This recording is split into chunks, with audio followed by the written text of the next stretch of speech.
Happy retirement, Maury.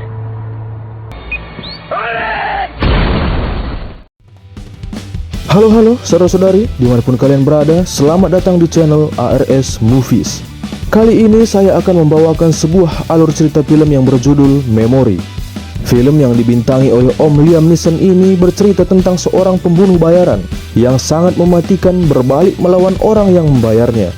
Karena sejatinya dia masih memiliki hati nurani yang bersih, murni, suci, dan tak ingin dinodai oleh orang yang tak punya akal sehat. Jadi, kosongkan hati dan pikiran kalian dari mantan yang membuat kalian menjadi lembek, dan rasakan adrenalin dan jiwa brutal kalian meronta-ronta melihat perjuangan seorang pembunuh bayaran yang ingin menegakkan sebuah keadilan kepada orang yang tertindas. Jadi, langsung saja, inilah ceritanya.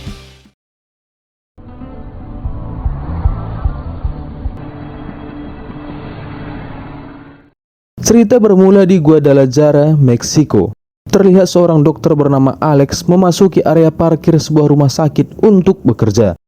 Disusul dengan dua orang pria berandalan yang juga ingin masuk ke dalam rumah sakit itu.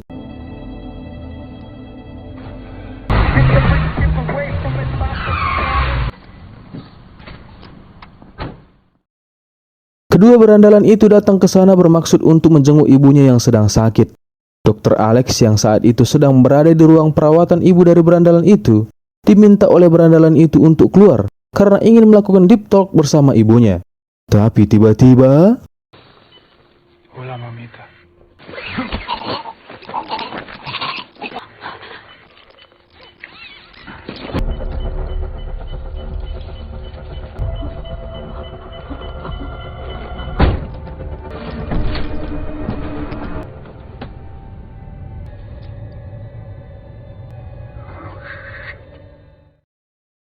scene lalu berpindah ke El Paso, Texas.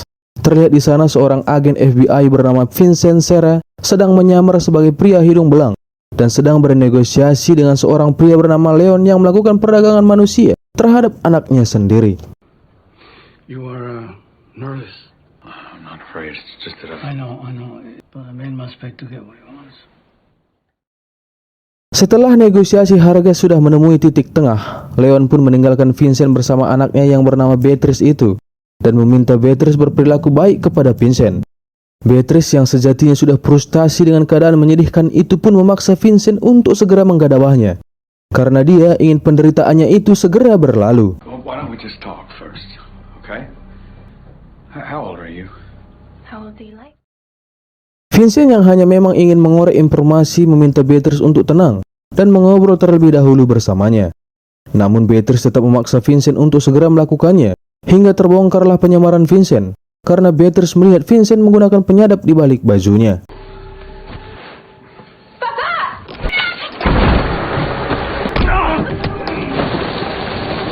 FBI! Drop the gun right now, asshole! Drop it! Karena sudah terpojok, Leon pun menjadikan Beatrice menjadi tamengnya supaya para anggota FBI tidak menembaknya. Vincent pun mencoba untuk menenangkan Leon dan bernegosiasi dengan Leon supaya Leon tidak melukai Beatrice. Tetapi tiba-tiba, Put the gun down.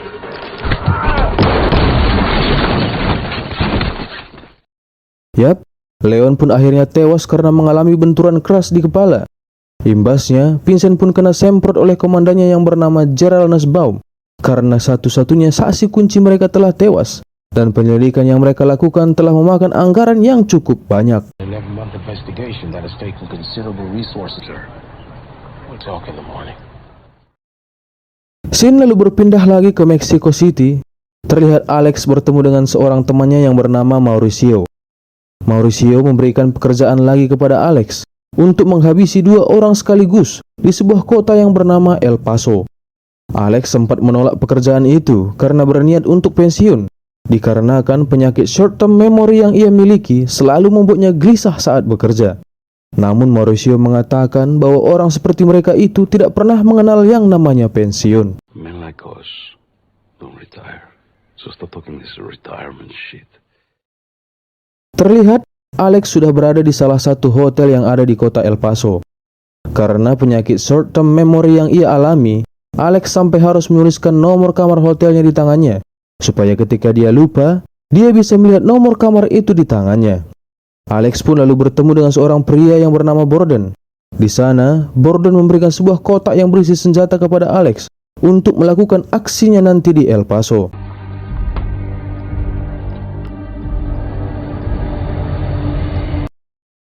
Kita berpindah lagi kepada seorang pebisnis kaya raya yang bernama Alice Van Camp. Terlihat dia sedang bersiap-siap untuk pergi ke suatu tempat. Namun secara tiba-tiba ada seseorang yang mengetuk pintunya. Dan saat dia membukakan pintu itu, Alex secara cepat dan tanggap langsung menodongkan senjatanya kepada Van Camp.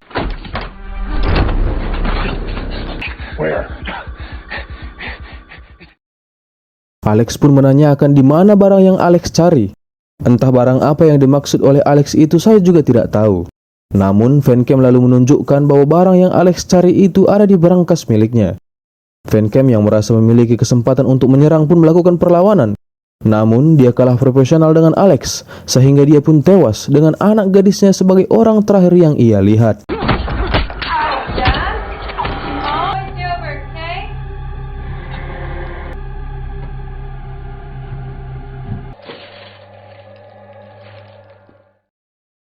Keesokan harinya, agen Vincent bersama dengan agen Amistad dan juga Komandan Nussbaum telah berada di TKP pembunuhan Van Camp. Mereka pun menanyai istri Van Camp apakah Van Camp ada rahasia yang hanya dirinya dan Van Camp yang tahu. Namun tampaknya istri Van Camp tidak tahu apa-apa. Please help me. Di kantor, Komandan Nussbaum mengatakan bahwa gugus tugas penyelidikan kasus eksploitasi anak yang dilakukan oleh Leon telah diperintahkan untuk dibubarkan. Karena begitu lamanya investigasi berlangsung, tak satu pun hasil nyata yang bisa mereka tunjukkan. Dan kerjasama antara Amerika dan Meksiko telah selesai. Dan Komandan Gerald meminta kepada salah satu agen dari Meksiko yang bernama Marquez untuk pulang saja ke Meksiko. Detective Marquez will be heading back to Mexico. International investigation and we got nothing to show for it. Namun agen Vincent merasa bahwa mereka belum selesai karena mereka masih memiliki saksi, yaitu Beatrice. Tetapi Beatrice tidak memiliki dokumen apapun, sehingga tidak sah bila Beatrice dijadikan sebagai saksi. Komandan Nussbaum tetap memutuskan untuk membubarkan mereka dan meminta Marquez untuk tidak ikut campur lagi dan juga meminta Vincent untuk fokus kepada pembunuhan Van Camp. Thank you, sir. Good. Thank you for your service.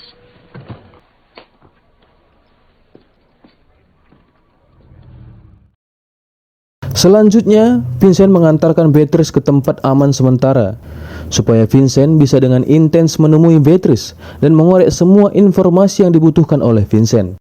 Terlihat di sana juga ada Alex yang sedang mengintai mereka, karena Beatrice adalah target terakhir yang harus ia selesaikan. I'll come back and see you soon, okay? I'll say goodbye. I'll keep you posted. Di malam harinya, Alex pun mulai beraksi untuk menyelesaikan misinya. Namun ketika dia mengetahui bahwa targetnya adalah seorang anak di bawah umur, Alex sama sekali tidak bisa melakukannya. Padahal dia hanya tinggal menarik pelatuk senjatanya dan tugasnya selesai. No. Perdón.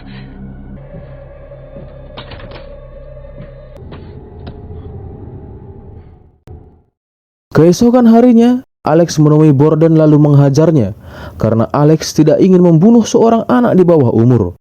Alex pun dengan tegas meminta untuk membatalkan kontraknya karena jikalau tidak, maka Borden tidak akan mendapat flash drive yang Alex dapatkan di rumahnya Van Camp. You want this? You call the contract off. The girl stays alive. You're answerable to me. Si Borden lalu menelpon seorang wanita yang bernama Devana Silman, yang merupakan otak dari pembunuhan itu. Borden mengatakan bahwa Alex tidak ingin membunuh gadis itu dan ingin membatalkan kontraknya, maka mereka akan mendapatkan flash drive milik Van Camp itu. I'll handle it. And don't call me again. Alex yang merasa galau mencoba untuk menenangkan dirinya di hotel dengan segelas vodka martini. Namun di sebelahnya terdapat seorang pria mabuk yang sedang menggoda seorang wanita. Karena merasa risih, Alex pun meminta pemabuk itu untuk tidak mengganggu wanita itu. Ya, namanya juga udah mabuk, pria itu tetap saja mengganggu wanita itu. Sehingga Alex pun harus memberikannya ulti supaya pergi dari sana. Fuck out of here. Fucking kidding me? Fuck you. Setelah melakukan pengenceritan bersama wanita yang baru saja ia kenal itu, Alex bermimpi telah membunuh Beatrice malam itu. Dan scene lalu berpindah memperlihatkan bahwa Beatrice telah tewas ditembak. Terlihat juga di sana ada Vincent yang begitu terpukul dengan kematian Beatrice. Kembali lagi ke hotel, Alex yang melihat berita di TV mengatakan bahwa seorang gadis berumur 13 tahun yang bernama Beatrice telah tewas ditembak. Alex selalu menanyakan kepada wanita yang bersamanya itu, apakah dirinya berada di hotel semalaman. Wanita itu pun meyakinkan Alex bahwa Alex bersamanya semalaman di hotel. Alex pun lalu meminta wanita itu untuk pergi sejauh mungkin dan selama mungkin. Dan Alex juga memintanya untuk menganggap bahwa dia dan Alex tidak pernah kenal satu sama lain. You were never here. We never met. Do you understand? I understand. Do not answer that door for anyone. Anyone. Dengan penuh kehati-hatian, Alex pun pergi menuju garasi untuk pergi dari sana. Dan Alex melihat di kolong mobilnya sudah terdapat bom yang siap meledak. Rupanya orang yang ingin membunuh Alex itu adalah sahabatnya sendiri, yaitu Mauricio. Dan Mauricio jugalah orang yang telah membunuh Beatrice. Get back!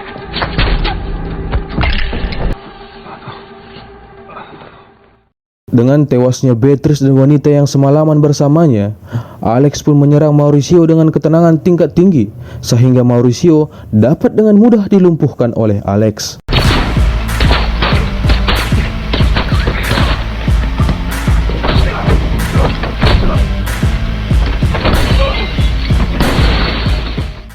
Alex selalu memasukkan jasad wanita itu ke dalam bagasi mobil, bersama dengan Mauricio yang telah dia ikat di kursi pengendara. Dan tanpa ragu sama sekali, Alex meledakkan mobil itu bersama Mauricio dan juga jasad wanita itu. Happy retirement, Maury.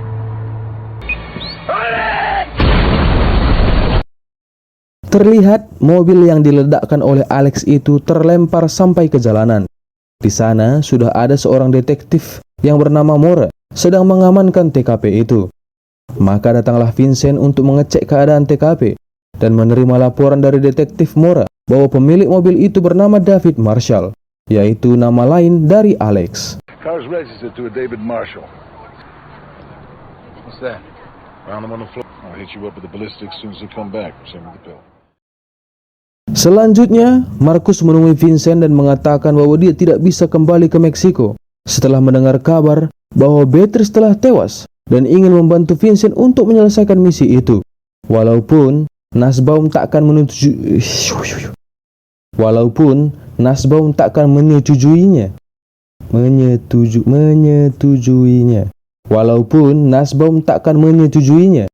Marquez tidak begitu menghiraukannya karena tampaknya hanya dirinya, Vincent, dan Amistad lah yang peduli dengan kasus ini. Fuck Nussbaum. I don't work for him. Di tempat lain, terlihat Borden sedang berolahraga malam, dan tiba-tiba Alex mendatanginya. Dan tanpa sedikit pun drama, Alex langsung menghabisinya saat itu juga.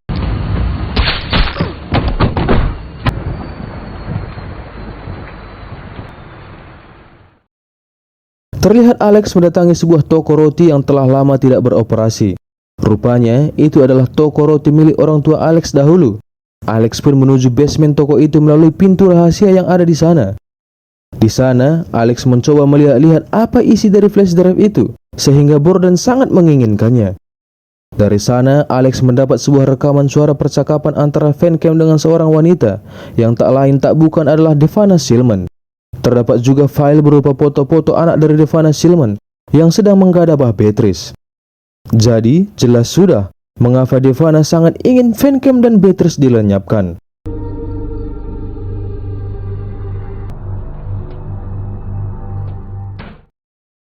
Scene lalu berpindah ke TKP pembunuhan Borden. Di sana sudah ada Vincent dan juga Amistad bersama Marquez. Di sana, Mora mengatakan bahwa hasil lab dari pil yang mereka temukan itu adalah obat Alzheimer. Obat Alzheimer adalah obat untuk orang yang kehilangan ingatan. Alzheimer's drug. Your shooter's losing his shit. Vincent lalu menanyai istri Borden apakah Borden dan Vancam saling kenal satu sama lain. Karena balistik menunjukkan bahwa peluru yang membunuh Vancam dan juga Borden memiliki kecocokan. Namun, istri Borden mengatakan bahwa dia hanya kenal istri Vancam karena mereka pernah bertemu sekali di suatu acara. Dan selebihnya, istri Borden tidak tahu apa-apa. Thanks for your help, Mrs. Borden. Just give us a call. Setelah tahu Borden telah tewas, Randy menemui ibunya yakni si Devana, dan dengan ketakutan Randy mengatakan bahwa pembunuh itu semakin dekat dengan mereka. Devana lalu menenangkan Randy dan menyuruh Randy untuk pergi dari El Paso ke Jenewa setelah pesta nanti malam untuk bersembunyi di sana. I'm so sorry. Di kantor FBI, Armistead memberikan laporan balistik kepada Vincent, di mana di dalam laporan itu menunjukkan bahwa peluru yang menghabisi Beatrice dan jasad wanita yang mereka temukan di dalam mobil yang meledak itu memiliki kecocokan, tetapi tidak memiliki kecocokan dengan Borden dan juga Van Camp. Lalu selanjutnya, Vincent pun mendapatkan telepon dari Alex, dan Alex mengatakan bahwa Alex tidak bisa terus-menerus melakukan pekerjaan yang seharusnya menjadi pekerjaan FBI. Dan jika Vincent memang peduli dengan Beatrice, maka Alex meminta Vincent untuk menghabisi mereka semua jika nanti Alex gagal melakukannya. If I can't finish this, you have to. He's downstairs in the park.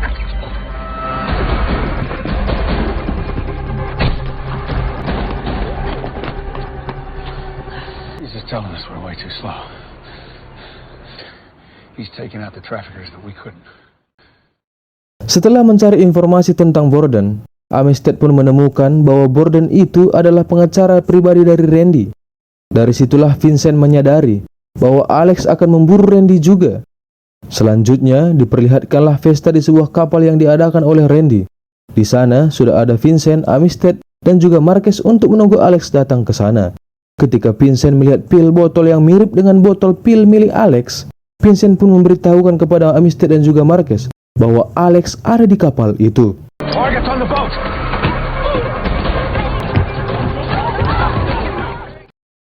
Di dek kapal, Randy yang ingin menggadabah seorang wanita pengencrot menyuruh wanita itu melepaskan pakaiannya di kamar mandi. Dan rupanya Alex sudah berada di kamar mandi itu dan meminta si wanita untuk tidak bereaksi apa-apa. Saat itulah, tanpa basa-basi, Alex langsung mengeksekusi Randy.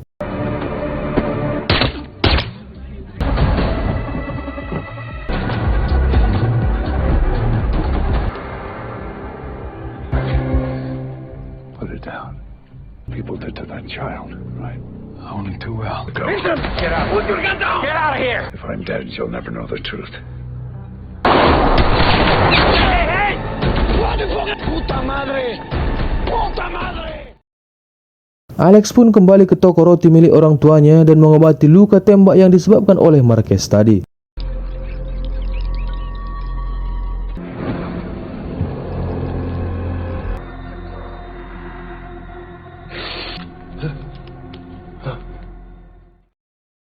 Armistead mengatakan kepada Vincent bahwa dia memiliki data pribadi remaja milik Alex.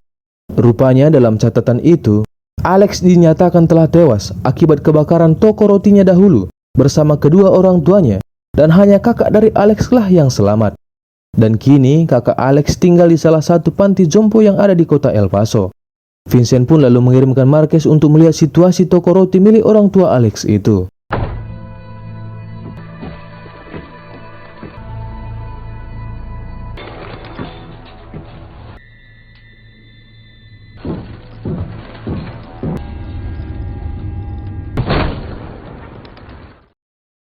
Di tempat persembunyian Devana Shillman, terjadi sebuah kekacauan karena semua alarm mobil polisi yang berjaga di sana berbunyi secara tiba-tiba. Rupanya, itu adalah ulah Alex yang ingin memburu dan juga menghabisi si Devana. Maka terjadilah adu senjata laras panjang di sana.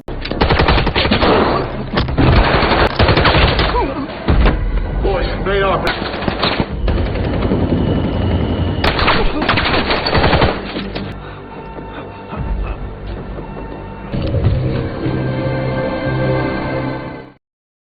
Akhirnya, Alex pun berhasil menemukan Devana bersama dengan detektif Mora yang Devana sewa untuk menjadi pengawalnya. Setelah melumpuhkan Mora tetapi tidak membunuhnya, Alex pun langsung menodongkan senjatanya kepada Devana. Tapi tiba-tiba,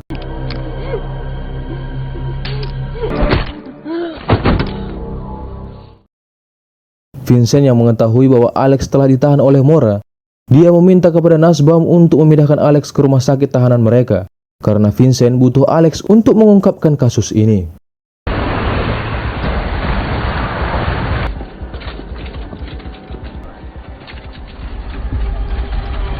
fuck did you do to him? Vanna Seelman's payroll. Akhirnya, Alex dan Vincent pun kembali bertemu. Alex meminta kepada Vincent untuk menangkap Devana Seelman karena telah mencoba melindungi anaknya dari jerat hukum karena menggadabah anak di bawah umur. Dan Alex siap menjadi saksi kunci di pengadilan nanti.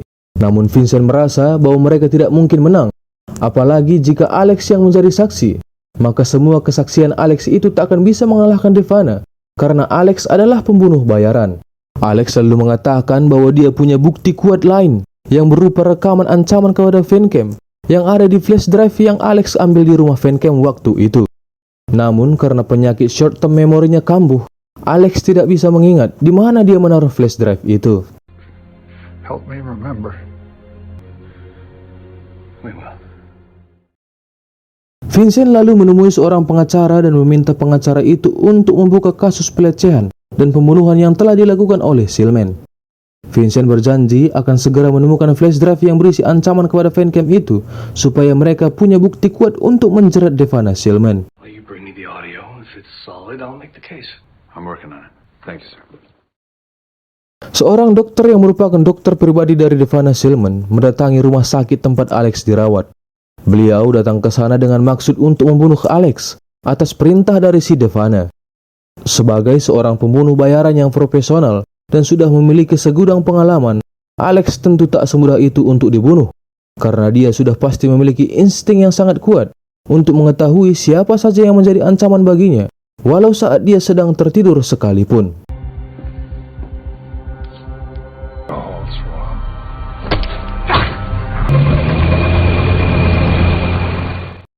Puluhan anggota polisi dari El Paso dan juga FBI sudah mengepung tempat itu karena Alex menyandra dokter suruhan si Devana tadi. Terlihat Vincent juga telah tiba di sana karena Alex hanya percaya kepada Vincent saja. Vincent pun menemui Alex di depan pintu rumah sakit itu dan tiba-tiba Sniper 2, Diva shot on the subject on the right. Hey, Sarah, status, Sarah, tactical. Shake that bitch owns the whole game. Alex tiba-tiba teringat sebuah kata yaitu Barry. Entah apa maksud dari kata itu, tapi yang jelas Alex mengatakan kata itu berkali-kali, lalu keluar dari mobil itu, dan kita akan sangat dibuat terkejut karena rupanya bayaran Vincent di film ini tampaknya lebih besar daripada Alex. Alex!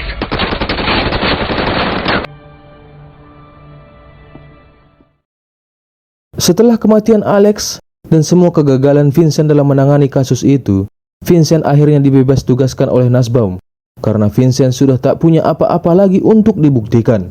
Dan citranya sebagai agen FBI juga sudah sangat diragukan. Dan saat dia mengemasi barang-barangnya, dia melihat foto toko roti milik orang tua Alex dengan papan nama Barry. Vincent pun lalu teringat dengan kata-kata terakhir Alex, yakni Barry. Dia dan Amistad pun pergi ke toko roti itu dan mendapatkan flash drive yang berisi rekaman suara ancaman Devana kepada Van Camp. Vincent lalu menyerahkan flash drive itu kepada pengacara yang ia temui kemarin. Namun sangat disayangkan, sang pengacara berkata berbanding terbalik dengan apa yang ia katakan sebelumnya. Walaupun mereka memiliki rekaman itu, tanpa Alex mereka tak akan pernah menang melawan si Devana. Vincent pun marah besar karena tampaknya tak ada satu orang pun yang peduli dengan kasus yang sedang ia tangani. You're nothing but a fucking coward. Okay, that's it, Sarah. Time to take a leave, Sarah. Make it a long one. With pleasure. Selanjutnya, Amistad mendatangi kediaman Vincent dan mengajak Vincent untuk minum di bar, supaya pikiran Vincent bisa sedikit lebih tenang. Di tempat lain, terlihat Devana sedang bermain kartu sendirian, karena sudah merasa menang melawan Vincent dan juga kawan-kawan. Tetapi tiba-tiba, seseorang misterius menggorok leher Devana, dan akhirnya Devana pun membayar tuntas semua kejahatan yang telah ia lakukan, walaupun tanpa lewat pengadilan.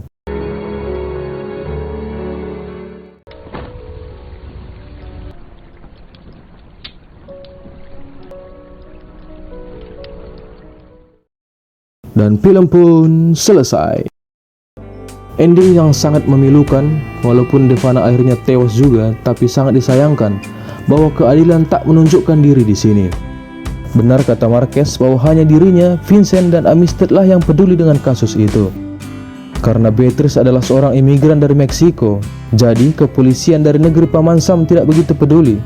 Ditambah lagi si Devana adalah seorang yang sangat powerful karena uang yang ia miliki. Pesan yang bisa kita ambil dari film ini adalah seberapa banyak pun uangmu, pergunakanlah itu untuk hal yang baik. Karena jika engkau menggunakannya untuk kejahatan atau menutupi kejahatan, maka hal buruk yang tidak pernah engkau bayangkan akan menghampirimu dan say hello lalu membawamu pindah alam. Saya Andre pamit mengundurkan diri. Terima kasih.